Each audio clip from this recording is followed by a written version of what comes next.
If you're studying Japanese, I have a book recommendation for you, and that is actually no matter which level you are at. So personally, I've used lots of books for my Japanese studies, including, of course, this classic, and also various books that train you for the Japanese language proficiency test. This is the Try N2 book. And the same publishing house, Ask出版, have also made these beautiful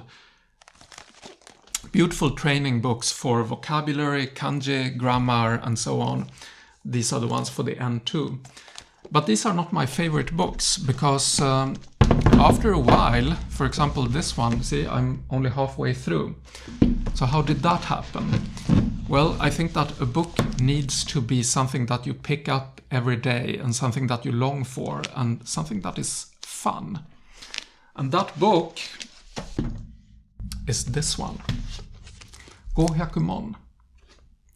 新日本語500問. So this is also by Ask出版, and it contains 500 mon, or problems, or questions, divided into 4 weeks. So the idea is that you do this book in 4 weeks. Of course, I did it maybe over 4 months. But if you do it over 4 weeks, you solve 15 questions per day. So that is 5 pages. And it is divided very nicely into 3 questions per page: kanji, vocabulary, and grammar. And once you have answered those 3 questions, you turn the page and you get the answers.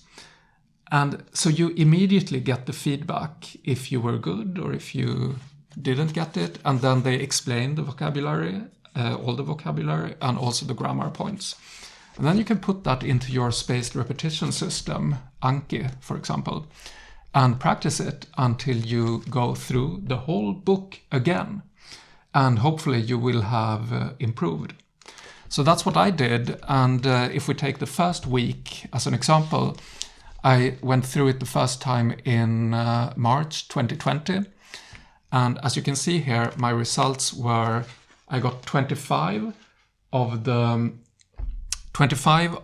30 kanji questions right, but only 6 of the vocabulary questions and 12 of the grammar questions.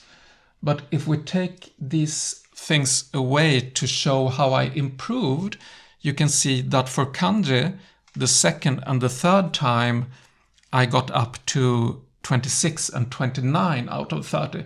So my kanji knowledge was actually quite good compared to vocabulary and grammar. And here we have the vocabulary, which went up from 6 in March 2020 to 16 the second time I did it, and 28 out of 30 the third time I did it, which was quite recently. And also for grammar, I went from 12 to 21 to 26.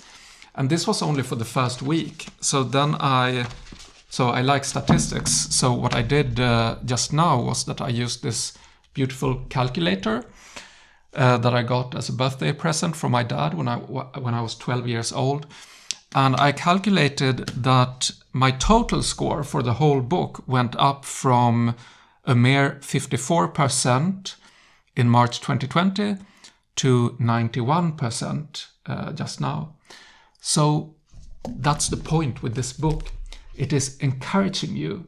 It is addictive because you want to fill out the score. You want to see how you have improved.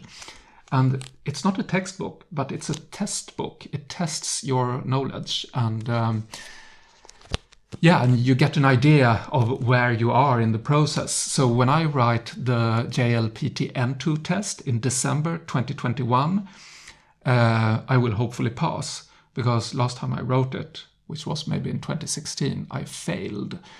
And I was signed up to write it in December 2020, but it was cancelled at my venue due to COVID-19. Yeah, so that's this is highly recommended book recommendation for you. And the reason why I say that it's for all levels of Japanese is that this very book exists for all levels of the Japanese language proficiency test.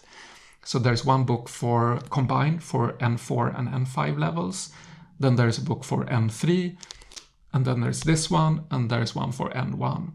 So this is my best recommendation to you.